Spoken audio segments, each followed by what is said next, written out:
If you ever looked in the mirror and thought to yourself, my nose doesn't match the rest of my face, or you have breathing issues, you're not able to breathe through one nostril, then the thought must have crossed your mind, do I need a rhinoplasty? Today, I'm going to tell you who rhinoplasty is meant for and more importantly, who it is not meant for. I'm Dr. Mayur. I'm a board certified plastic surgeon at SkinSpire Clinic. And in this video, I'm going to give you a clear and medically sound answer to a very commonly asked question. Is a nose job right for me? So let's start by answering some commonly asked questions and myths. Myth number 1. Does a rhinoplasty give you a fake or a very plastic look? No. A well-done rhinoplasty balances out the rest of the features of the face, brings harmony to the face, and gives you a very natural look. Myth number 2. Is rhinoplasty purely cosmetic? This is totally untrue. A rhinoplasty is always done for a functional as well as a cosmetic reason.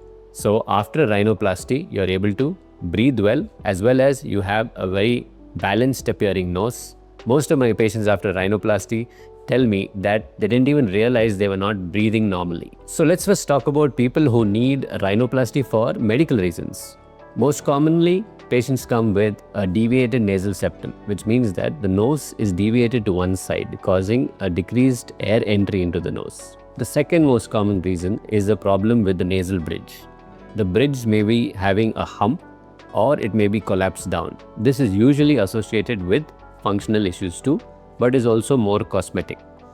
The third most common reason is congenital disorders.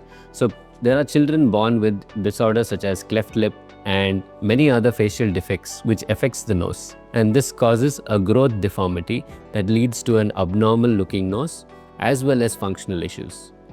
The fourth most common reason is a sleep apnea due to nasal obstruction. There may be many other contributing factors to sleep apnea, but a nasal obstruction is also one of them. Now let's consider the second group of people, that is, ones coming in for cosmetic reasons. Now the nose forms the center of the face. It balances out all the facial features. There's no shame in wanting to feel good about how you look. For some people, the nose draws unwanted attention, while for some, it's completely out of balance from the rest of the face. Common cosmetic concerns are presence of a very prominent dorsal hump, giving you a hump nose appearance. The second most common is the tip. A lot of people complain that they have a very bulbous or a fat looking tip, while some complain that they have an overhanging or a drooping tip. The third most common is an asymmetric nose, a wide nose. It can be either the bridge of the nose that's wide or the base of the nose that's wide. These are the three most common cosmetic concerns that patients come to me with. Patients very commonly also avoid a certain angle of a picture being taken because of a very low self-confidence attached to the shape of their nose. After a rhinoplasty, I always notice that patients are more confident and more comfortable in their own skin. Saying that rhinoplasty is not a magical fix for your confidence, but when done right, it brings a balance to your facial features. Now coming to the most important part of this video. A rhinoplasty isn't for everyone. So you shouldn't get a rhinoplasty if you are doing it under the pressure of somebody else. It can be a family, it can be your peers, or it can be a prospective partner.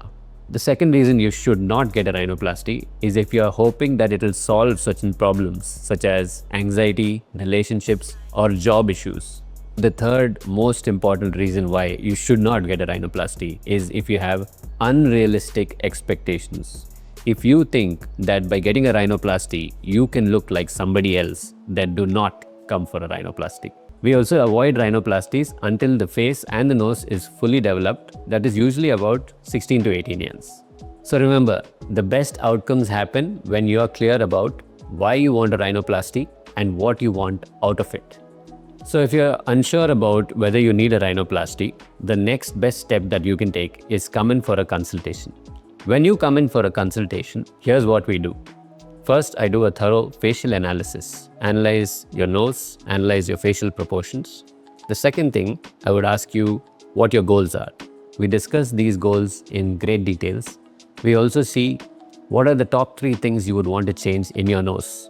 The next step would be to take photos of your face and your nose in different angles so that we're able to analyze them and discuss it with you in details to see what we can change and what we shouldn't touch. We may take digital morphs to give you a realistic preview of the possible outcomes of your rhinoplasty. To sum it up, if you have been thinking about rhinoplasty for a few months or maybe even a few years, then maybe it's the right time to have that consultation and see if it's the right thing for you. And if you found this video helpful, then do like, share and subscribe to our channel.